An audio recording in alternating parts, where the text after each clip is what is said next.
First, you must have ambition. Then you must gain a vision. You have to think big and dream big.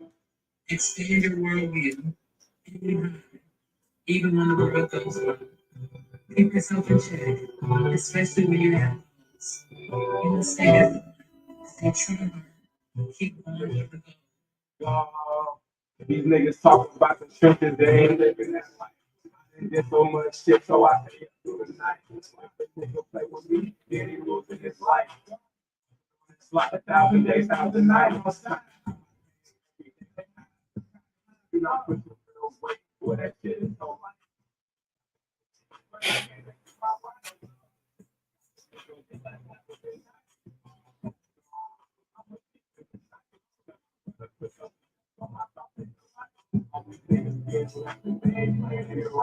smoking all this wood, looking like a campsite. Thinking she's so weird.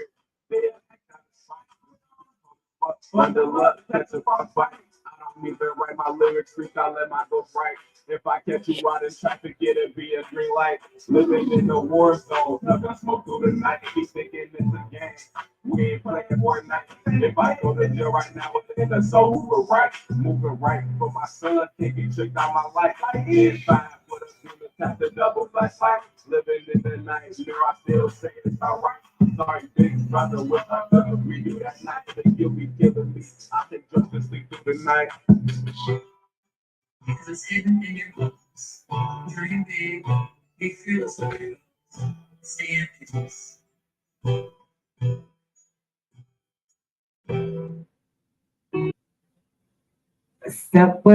What's up, everybody? Let's start with the quote. So, today's quote is: angry people want you to see how powerful they are. Loving people want to see how powerful you are. And that is Chief Red Eagle, lovingly shared by our Queen Karen Hicks. A few good women, hashtag that. We're going to have her on our show very soon. But the reason that I wanted to share that, which she tends to do this right on time for me, it's always word from Miss Karen Hicks. But I wanted to share with you all part of a topic for today, which is how negative thinking, dis- or negative news, excuse me, distorts our thinking. And this was a good read in psychology today. I really enjoyed reading it, and it really spoke to a lot of the things that not only happen in our daily lives, but in society as a whole as we intake what's going on in the world, as we intake the things that people around us talk about. Let's go ahead and dive into this because I am not going to waste your time. Now, rules of the chat. Sorry, little housekeeping first. We're keeping everything respectful. This should be just an educational topic, but however, we all might disagree. However, we respect each other's opinions. They all matter and they're all valid because they are yours. All things can be true, but what we will not do over here is distract from the subject. Now, thank you, and I appreciate that. And I'm sending everybody love and light. So, see my little heart, yellow heart, and my little yellow, what looks like a thunderbolt. That is love and light. So let's dive in. How negative news distorts our thinking. So in this psychology today, well, it was posted September 19th, 2019. I want to shout out Austin Perlmutter, the ND, who has his own blog called The Modern Brain. But says, watch, read, or listen to the news, and you're likely to come away believing that the world is rapidly descending into disorder and chaos. Even though many aspects of life have improved dramatically over the last few decades, exposure to consistent, sensationalized pessimism and negativity has become the norm for those keeping up with the news. This matters because research shows us that we see things on the news that can significantly impact our mental health. So, while negative news may influence our thinking through multiple mechanisms, one important consideration is how it interfaces with our cognitive biases, keeping our focus on everything that's going wrong while blinding us to all the good things around us. Three basic uh, three specific cognitive biases that are activated by keeping up with negative news is the negativity bias means that we can't turn negative news off. Negativity bias refers to the fact that humans focus on negative events, information, or emotions more than their positive counterparts. In more dangerous times, this bias may have provided an evolutionary benefit, e.g., where we're more likely to notice potential threats to our safety. But in modern world, our preference for the negative has been harnessed to keep our attention. That's a word. We're going to go into that a little bit more. So, this helps explain why the news consistently, and when I say news, let's just expand that to news, Facebook,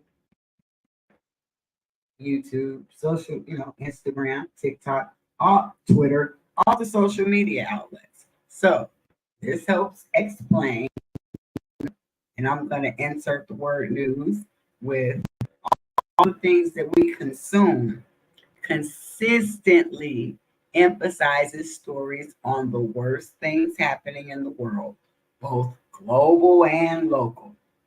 So, not only are we seeking out negative, but media outlets are actively trying to give us more of it. So, it's a double dose.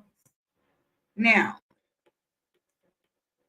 with that, I did make a post. If you look at my community posts here on YouTube, I did make a post before I even looked at this, and I mentioned something about how most major media outlets, show up for the bigger sensational stories, while you have these smaller outlets who are there every day. They're there when there is nothing much happening. They're there when there are positive things happening. But we'll delve more into that. I don't want to be too long here on this one.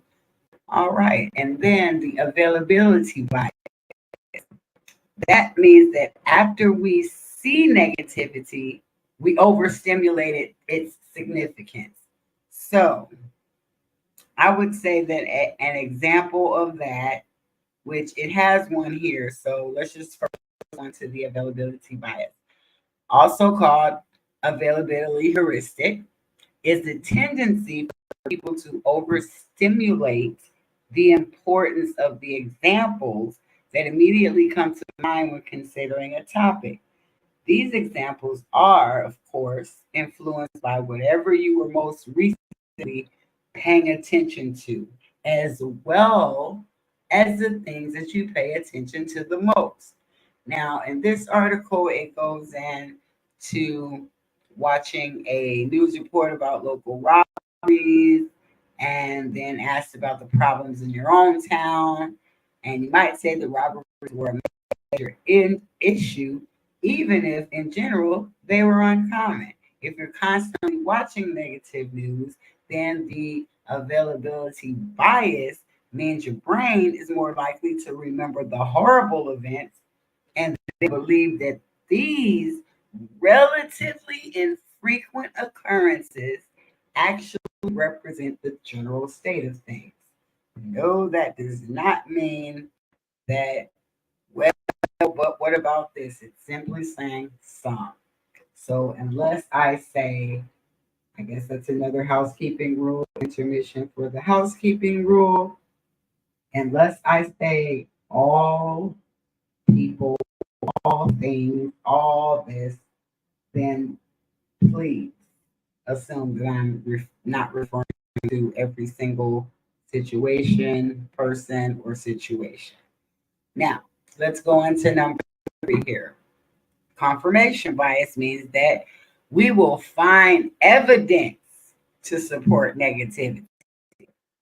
Now, the confirmation bias is the idea that we will actively seek out, remember, and favor information that confirms something that we already believe. Not always a problem, but let's keep going.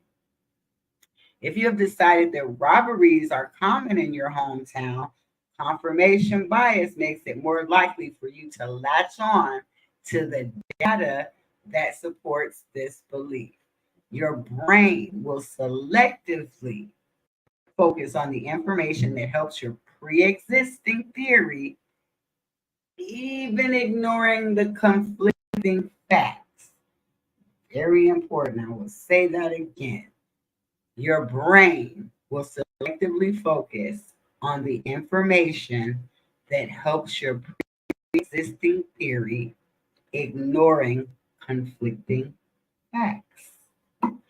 On a larger scale, if you believe the world is a horrible place, confirmation bias means that you'll be looking out for proof that this is true while making it harder to hear perspectives that suggest the contrary. Putting it together, when these 3 biases are combined, we see how they become, or how we become predisposed to seek out, overstate, and cement negativity into place.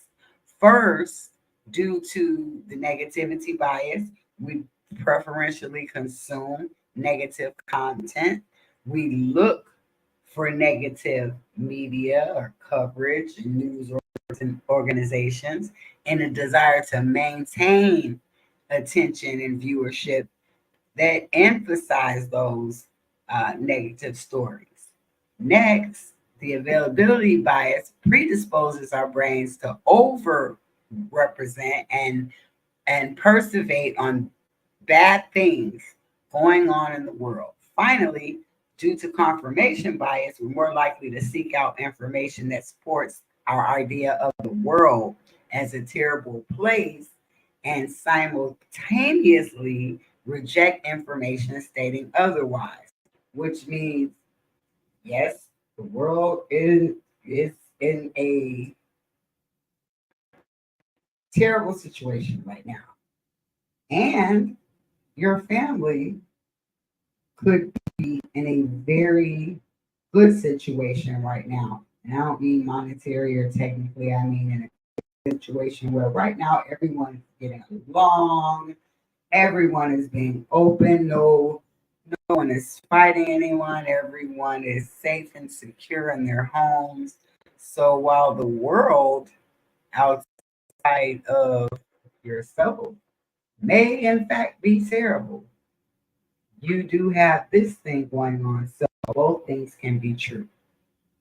Breaking the cycle. Good one.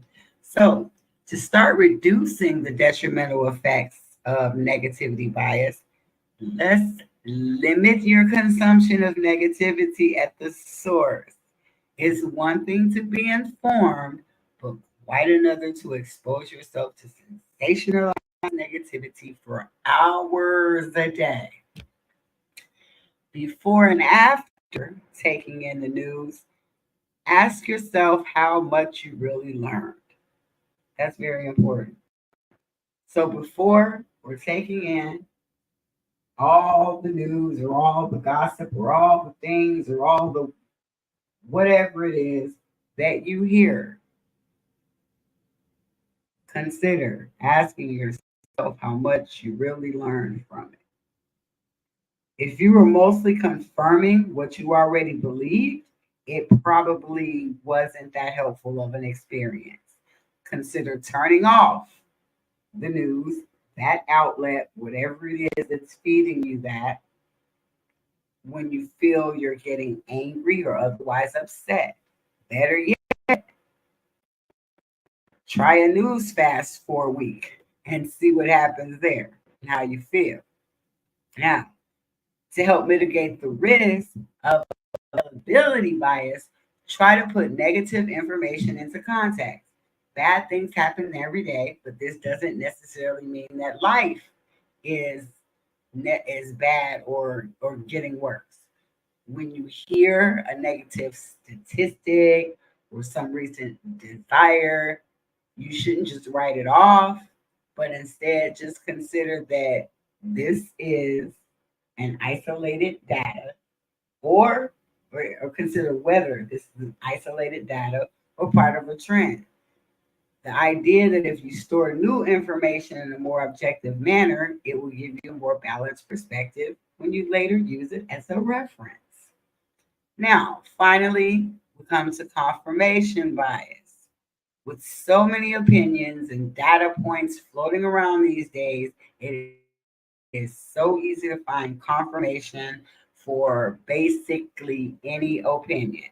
This makes it all the more important to create strategies to lower negative impact on this bias in our thinking. One powerful way to start lowering the effects of confirmation bias is to question your own beliefs periodically. These are things that we are going to go over. These are things I would love to talk about more in depth. Not what we were conditioned to believe or what we uh, heard so that we believe it, but I want to really go into some good conversations with you all on questioning our own beliefs periodically. Why do we believe things in such a way? Why did we change our beliefs? This is the thing. These are the thought provoking conversations that I want to have. They're about self, but this is just an introductory little thing that I saw, so I thought I'd get on.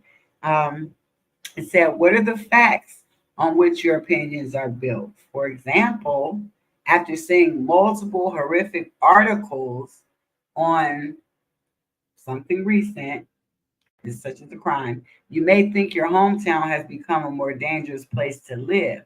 But have you actually examined any real data to support this idea? And as a more general intervention, asking, how could I be wrong, is a fantastic way to question this um, tactic just in your daily routine. And I think that all of those are so important, especially with everything that we are taking in our world these days, whether it's personal. I know a lot of people are having issues in their own communities, in their own families. But that was actually a great article, just as an overview on things that I plan to discuss about self and how we relate all of this, whatever it may be. And we want to share our experiences, but how this all relates to self and how if individually we look at ourselves different, how we can become more part of a collective conscious to change things. So as we go into that, I'm just I'm from TikTok.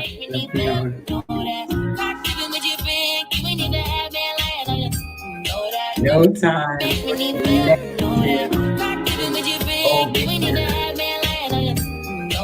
Okay.